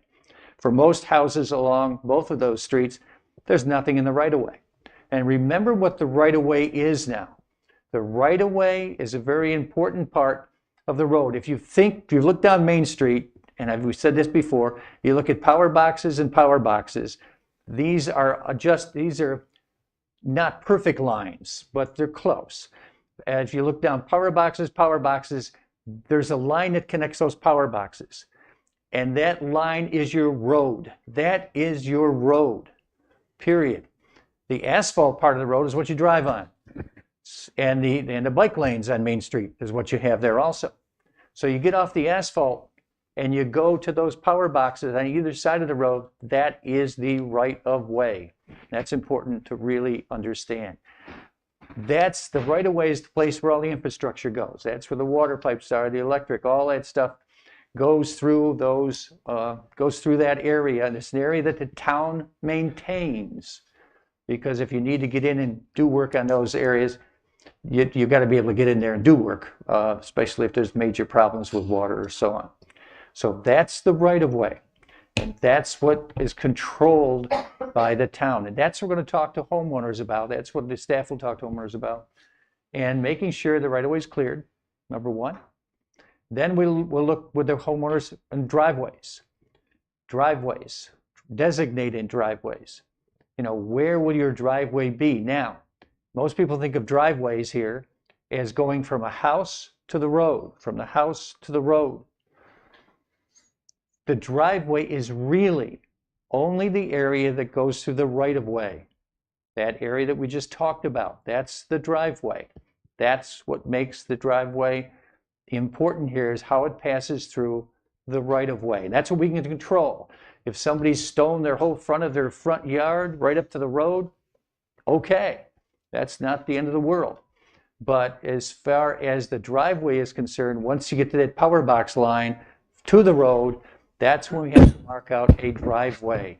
And that's when we'll work with the homeowners and try to decide what's best and for the location of the driveway. It's pretty obvious for most houses. You can just look to where they come back and you say, that's your driveway. The driveway can be 20 feet wide. And so that just is it. And you work with a homeowner to do that. And the last part is mailboxes. Where will mailboxes be? We always have a problem on Main Street with mailboxes. They've been there for years. And what the adjustment that the council made, you see the bottom one there says mailbox on Main Street. The committee proposed that mailboxes should only be on the side of Main Street, on the south side of Main Street. Council voted that mailboxes may be located on both sides of Main Street, adjacent to driveways. That becomes important also, because if you designated your driveway coming through the right of way, your mailbox then can be located on maybe the left side or the right side of that driveway. And that should make it impossible for any cars to block your driveway. Now, that doesn't mean it won't happen, but it's illegal for it to happen, because designated parking will be there marking parking spots, and your driveway or your mailbox will be open to get mail every day, as opposed to not getting mail on days when there's a car parked in front of your mailbox. So the idea is to help get the mail to the people on the island, at the same time organize where mailboxes are, and do away probably with a lot of mailboxes that are not put in for a specific reason of getting mail. So that's the part that's going to take some time, but it's going to be worked through. And once that gets done, the parking places will follow very quickly. Now, objective 2 there Designate and delineate additional parking spaces. What we're talking about there is the boulevard lot, the boulevard lot. It's going to be a grass parking lot, will be constructed in this location. The goal is opening during the 2025 season. However, if we can say, the town staff can say, it will be open no later than the 2026 season, depending. There's some things that need to be done there yet, and it may take some time, may not take some time, and hopefully it can be done sometime during the 2025 season, but no guarantee on that is what staff is saying there. If we can jump to number 4 now, and we'll go back to number 3, jump to number 4, which talks about the startup costs for the program. This is the cost for the parking program based on figures obtained through McGill and Associates, which is our engineering firm. And its estimate cost for parking lots, areas not in parking lots, I'm sorry, and that's could be $114,000 to $125,000 to set up all the roads for parking that are going to be parked there where parking will occur. The second one there is the boulevard lot. That's listed there at $500,000. Now, that's the high figure. Believe me, that is the high figure. But we felt, and Lisa felt strongly, that we put that figure down there because that's what it may cost. The hope is it could cost, hopefully, much less than that, but we'll see. But we got it, the top figure is $500,000. And as Peter said, and as earlier, and Charlie, when he talked about the possibility of paid parking, that the goal of the parking committee was that these costs would be absorbed by parking fees and not from our general fund. So who knows if paid parking will be passed or not, but one of the benefits of doing that would certainly be to pay these costs and not use taxpayer money to make this parking plan happen. All right, let's go back now to objective 3. So what I've just gone through very quickly is where we are right now. Where is the staff right now as far as parking is concerned? Objective 3 starts, what do we still need to do in the future? And what do we still need to do right away in the future or whatever? But number 1 is to approval of paid parking on the island. Number 2, select the parking management company. The selection of the parking management company is very, very important. The parking management company is one that will spend a lot of time supporting staff, supporting council, and making decisions moving forward regarding parking. Number 3, approve the lease agreement for the boulevard lot and approve the plan for the boulevard lot. Seek recommendations from town staff in conjunction with parking management. And at 5 there's a bunch of dots there going down. Those are the things that decisions have to be made. The council has to make these decisions based on recommendations from staff. And having a parking management company involved in all these decisions will make it far easier for everyone. Now, if you go to the next page, objective 5 is ordinance changes. This is something council will have to vote on. We have rewritten 2 ordinances here that are simpler. Certainly 7206 is simpler than all where you can't park all the time. And designated parking will tell everybody where they can park, and where there's no designated parking, you simply can't park. And 72.07, parking within lines and designated with curb stops. Very important that this passed the muster of the chief, and I think it did. Yes, he told me today it did, right? Right, Ken? So the wording is right, and the most important thing is, can he enforce these rules? Is the wording correct so he can enforce these rules? And he has said they're good to go. They have to be approved by town council. The next page there is parking fines. We just listed those. Those will be something that will be up for review a little bit as we get closer and get input again. If we have a paid parking company that helps us, are these good? Are these not so good? Do we need to increase them? What is it like in other communities around us as far as their fines are concerned? Parking fee schedule and fines. And the last thing there Objective 6 is one UDO change that needs to be made regarding driveways. And it's something the council will have to also approve. And what it deals with is the driveways on the island, in the BR1, BR2, CR1, BB1 zoning district. A single-family dwelling shall have one driveway. It should add one word there, width, one driveway width not to exceed 20 continuous feet. Well, I read that, first of all, said not to exceed 20 continuous feet, what length? It's got to be width there. I agree, Mike, yeah. A duplex dwelling may have a collective driveway width not to exceed 20 feet, or it may consist of two 10-foot wide driveways separated by 20 continuous feet. Such width requirements are only applicable, and it's very important again, within the portion of driveway located in the right-of-way, just the right-of-way. There's no maximum width requirement beyond the street right-of-way. Once you're in your front yard, you can park as many cars as you want on the front yard. And so we're only dealing with the right-of-way here. All right, now to go back again. That sort of gives you an idea of what we're trying to capture for this meeting.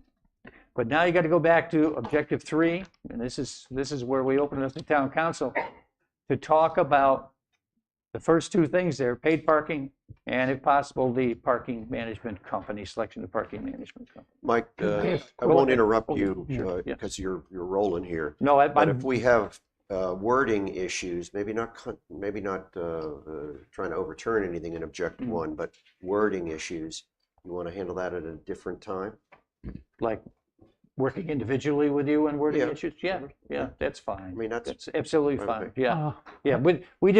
We got this out with not a lot of time for everybody to review this thing, and so it may not be perfect, that's for sure. But the concepts are there, the plan is there, pretty much, I think.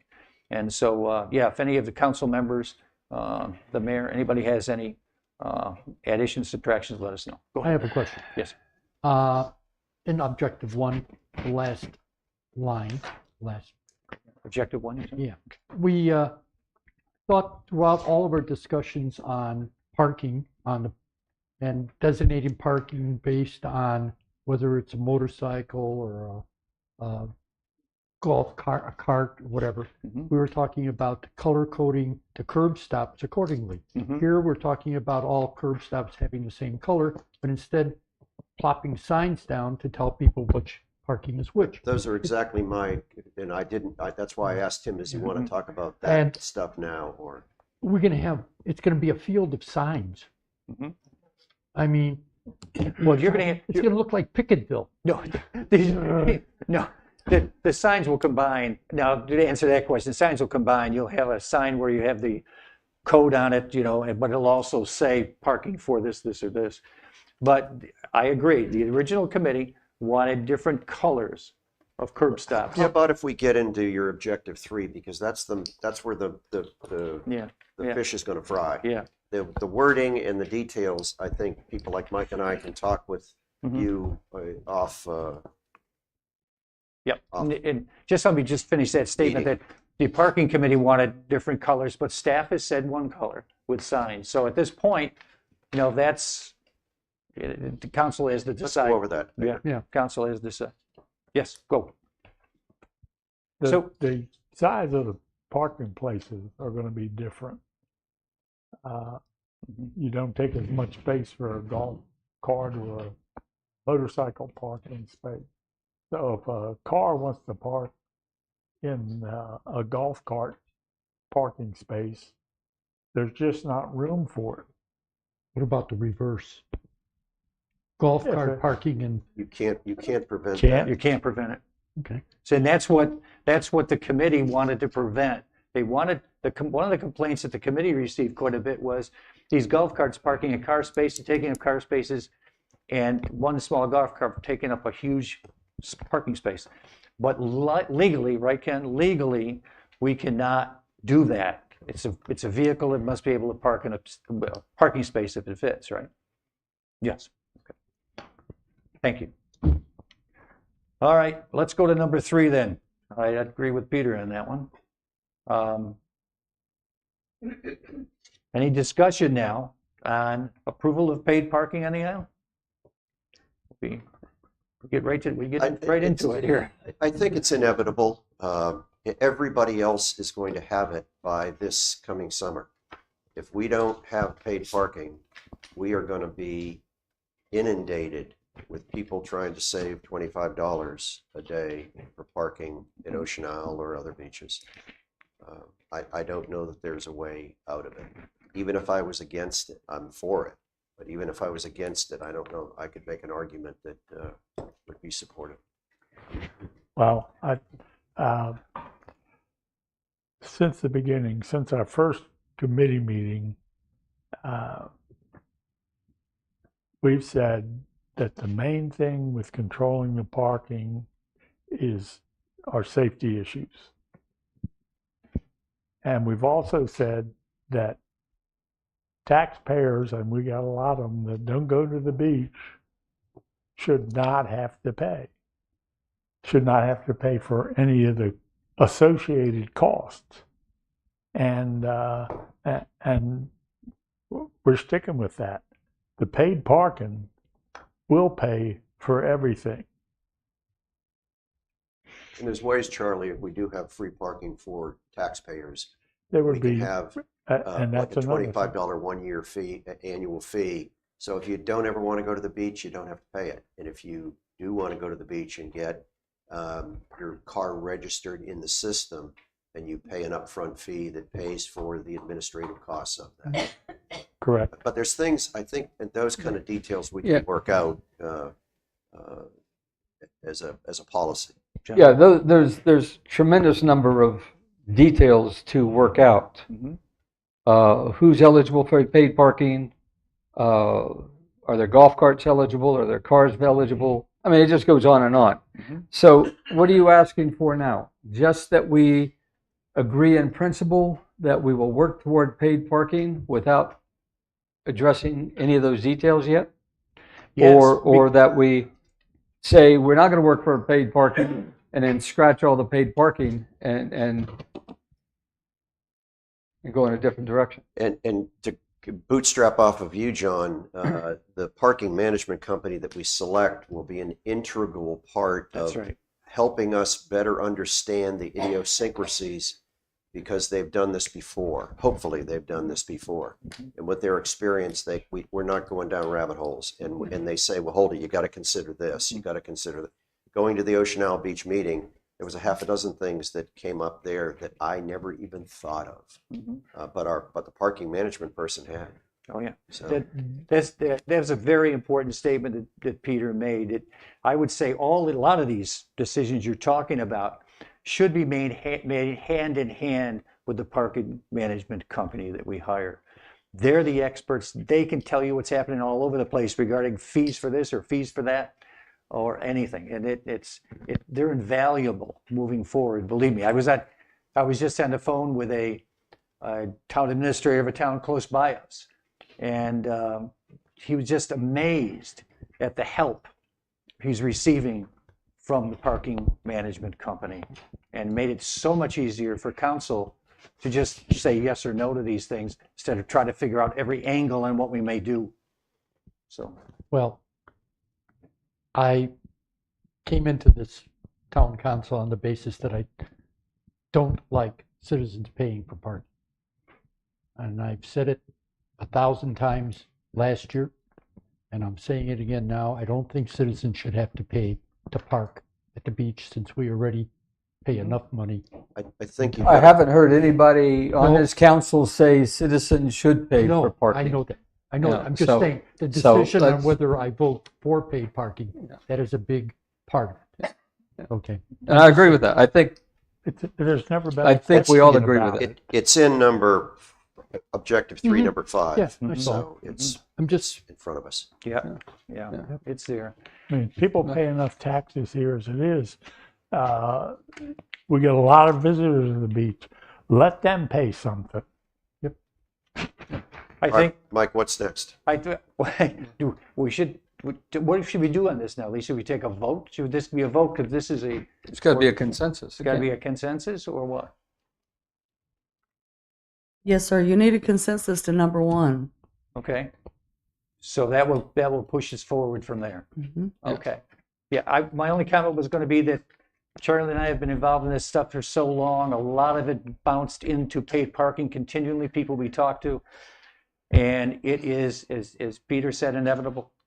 There's things that come into it, and we just talked about one, but it's listed already here on your sheet about citizens and free parking with a conundrum of details that we have to work out. Yeah. Just like the business people need to have parking, because you can't pay somebody minimum wage to work in a shop or a market and have them for 6 hours and have them even pay $25. They can't do it.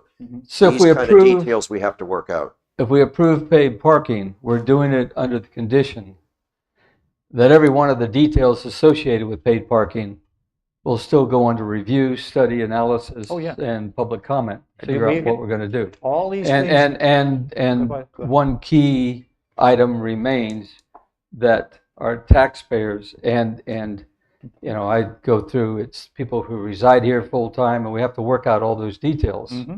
Do not pay the parking fees. And I would posit that any administrative registration fee that goes with that would be something that we negotiate with whoever the management company is, and it's incorporated into that, not incorporated into coming out of either our general fund or coming out of individual pockets. I would agree with John Absolutely. 100%. And there's going to be an administrative fee. The parking management consultant is the one that's going to be going along and looking at a license plate, and they have to decide, is it a taxpayer that we're allowing to park that car for free? Is it, or is it not? And so, and that spot is not going to generate any revenue. And we all know that the parking consultant management firms, each one of them is their bid, part of their bid is based upon a percentage of the revenues that come out of parking. That car's parking for free, so that's zero revenue, but there still is work that consultant has to do as they manage the parking every day. So, I mean, I'd be up for let them keep $25, but don't come back to me and complain because there was no revenue generated from that spot. And don't come back to me and But that's complain. a detail we have to go cover. You're- I mean, if But I don't, But Those are all small I think, details. And remember, yes, you're right, John. this, it took a lot of time to come up with this.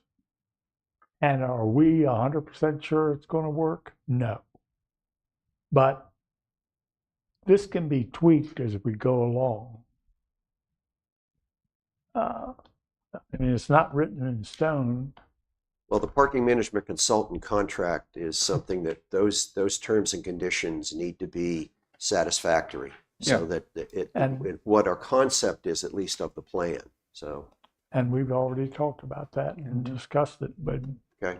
And Mayor, if I may, I want to make sure that everybody completely 100% understands.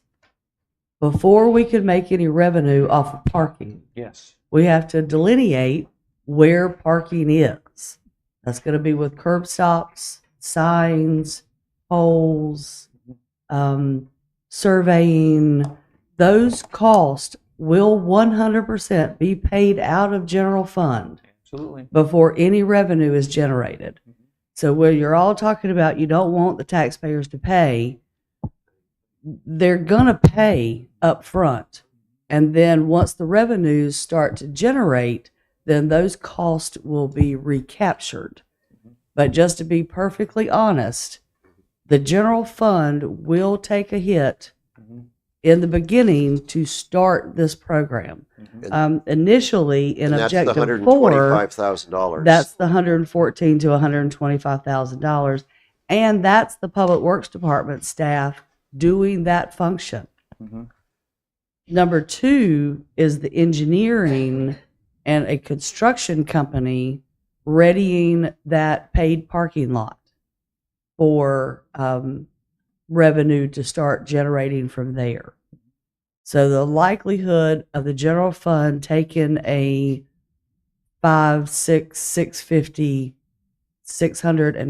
$650,000 hit before revenues are starting to recapture into that general fund is a fact.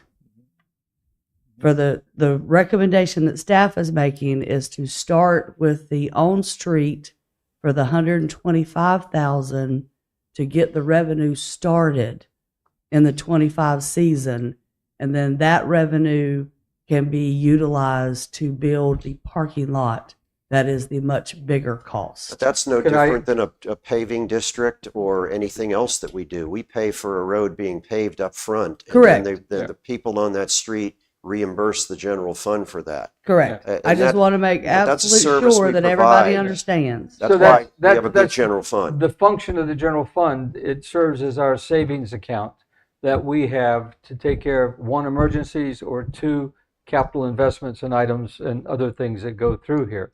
The money comes out of that, and in this case, when we're saying the taxpayers are not going to pay, is that money will over time be reimbursed by the fees that are collected. Just like Yeah. every other district we set up. Just like every other goes through there. hope. Yeah.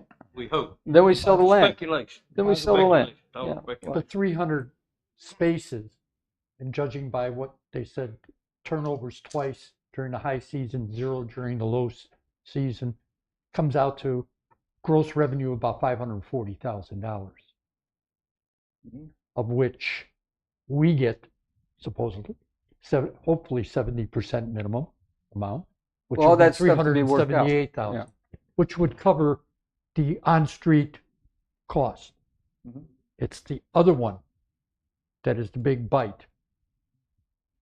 And like Lisa said, hopefully by the time that big bite comes out, some money has been paid back already into the fund. What we said all along was the first objective of the paid parking plan is to do nothing but pay back the cost of setting it up to the general fund. And that's what it must be. We've got to show our citizenry that we can do that. We'll be able to, it may take a year, may take 2 years. Not sure, but that's what the cost we've got to pay here is every penny's got to go back into general fund. It's got to be, reported to us how we're doing and all that kind of stuff. We got to get the money back in there. No question.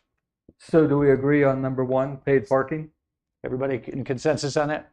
Yes. I already stated my case. Yep. I stated- Yes. I Okay, stated- yes, we're consensus. Okay. Number 2 now, select a, We got to take, never mind. select a parking management company. Now, what happened here, and let me explain what happened here. The RFP went out looking at parking management firm and advertised bids for a parking management firm. We had 4 proposals that were received, 4 proposals received. Okay, 4 of them. Now, what happened is Lisa asked Charlie and I and herself to read through these and make a report back to you on a recommendation. Make a report back to you on a recommendation. We met, we looked over, and we decided on a company. Now, what I did was I wrote up to council a recommendation. And the recommendation has got, is designated, no, it doesn't, has brought about some questions from council regarding some particular things about the recommendation. Now, not particularly saying the recommendation's wrong, that kind of stuff, nothing like that. It's just bringing out some more reasons, the particulars of the choice. What we did was we gave the council a list of what we looked for when we went through the proposals, what we looked for when we went through the proposals. And we went through, looked at the proposals by that list, and came up with a recommendation. We did not report back to council of particular reasons why that group, the person or company was chosen. And they want a little more information. This is it isn't just putting something out for bid to repave my street. Yeah.